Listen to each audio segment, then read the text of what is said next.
எனக்கு இத புரியற மாதிரி சொல்லுங்க. இந்த ஒரு சின்ன வரியில எவ்ளோ பெரிய விஷயம் இருக்கு தெரியுமா? நாம தினமும் கேட்கிற ரொம்ப சாதாரணமான கேள்விகள்ல தான் அறிவை பெறுவதற்கான ஒரு சாவி ஒளிஞ்சிருக்கு.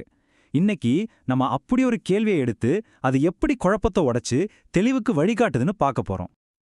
இங்க பாருங்க, இதுதான் நம்மளோட ஆரம்ப புள்ளி. இது பார்க்க ஒரு சாதாரண கேள்வி மாதிரி தெரியலாம், ஆனா இது ஒரு தேடல். அறிவை தேடி போற ஒரு பயணம். நம்மள பலரும் இதே மாதிரி கேள்விகளை தினமும் இங்கேயாச்சும் கேட்டுட்டு தான் இருக்கோம். வாங்க, இந்த கேள்வியோட ஒவ்வொரு வார்த்தைக்குள்ள என்ன இருக்குன்னு நாம ஒன்னா சேர்ந்து பார்க்கலாம். ஒரு சூப்பரான பதில் வேணும்னா நாம முதல்ல கேள்வியை சரியா புரிஞ்சுக்கணும் இல்லையா? வாங்க, இந்த கேள்விக்குள்ள இருக்கிற 3 முக்கியமான பகுதிகளை நாம இப்போ பிரிச்சு பார்க்கலாம். ஒவ்வொரு பகுதியும் ஏன் அவ்வளவு முக்கியம்னு உங்களுக்கு புரியும். முதல் விஷயம் என்ன பொருள்? அவங்க பொதுவா இன்சூரன்ஸை பத்தி கேட்கல, ரொம்ப குறிப்பா பீமா சதி பத்தி கேட்கறாங்க. இதுதான் நம்மளோட இலக்கு. இது நம்ம கவனத்தை சிதற விடாம நேரடியா விஷயத்துக்குள்ள போக உதவுது.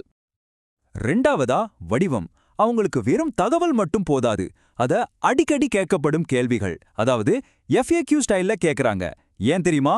ஏன்னா ஒரு பெரிய மலைய சின்ன சின்ன கற்களா உடைக்கிற மாதிரி இந்த வடிவம் பெரிய சிக்கலான விஷயங்களை சின்ன சின்னதா சுலபமா புரிஞ்சுக்க உதவுது. கடைசியா, ஆனா ரொம்ப ரொம்ப முக்கியமான ஒரு விஷயம், சிறந்த விளக்கம். இது வெறும் வார்த்தைகளை மொழிபெயர்க்கிற விஷயம் இல்ல, இது ஒரு ஆழமான புரிதலுக்கான தேடல். அவங்களுக்கு தெரிஞ்ச அவங்களோட தாய்மொழியில தரமான தெளிவான ஒரு பதில் வேணும். இது வெறும் அறிவை தேடுறதில்ல, ஒரு நம்பிக்கை தேடுற ஒரு முயற்சி. சரி, இந்த ஒரு சின்ன கேள்வி ஒரு பெரிய உண்மையை நமக்கு காட்டுது. அதாவது சிக்கலான விஷயங்களை புரிஞ்சுக்க நாம ஏன் இவ்ளோ கஷ்டப்படுறோம்? இது நம்ம எல்லாருக்குமே இருக்கிற ஒரு பொதுவான பிரச்சனை தான்.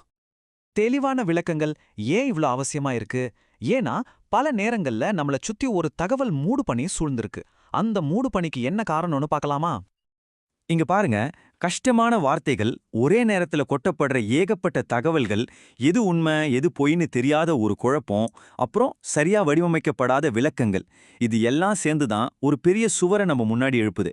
நம்மளோட முதல் கேள்வி இந்த சுவரை உடைக்கிற ஒரு சுத்தியல் மாதிரி தான்.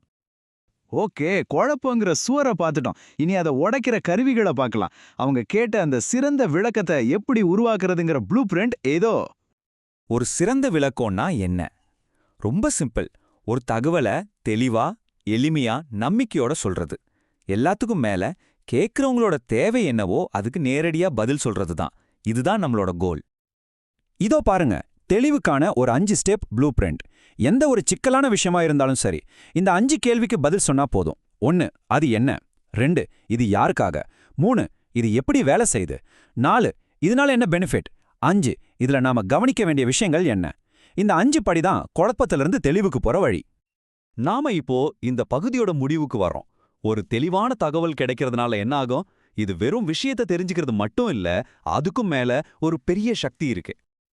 இந்த ஒப்பீட்டை பாருங்க, ரொம்ப தெளிவா புரியும். ஒரு பக்கம் குழப்பம் இருந்தா அது தயக்கத்தையும் தப்பான முடிவுகளையும் தான் தரும். ஆனா இன்னொரு பக்கம் தெளிவு இருந்தா அது நம்பிக்கையும் சரியான முடிவுகளையும் எடுக்க வைக்கும். குழப்பம் ஒரு தடையா நிக்கும்போது தெளிவு ஒரு பாலமா மாறி நம்மள முன்னாடி கூட்டிட்டு போவோம். நாம ஒரு சிம்பிளான கேள்வியில ஆரம்பிச்சு ஒரு தெளிவான விளக்கத்துக்கான ப்ளூ பிரிண்ட் வரைக்கும் வந்திருக்கோம். இப்போ உங்களுக்கான கேள்வி இதுதான்.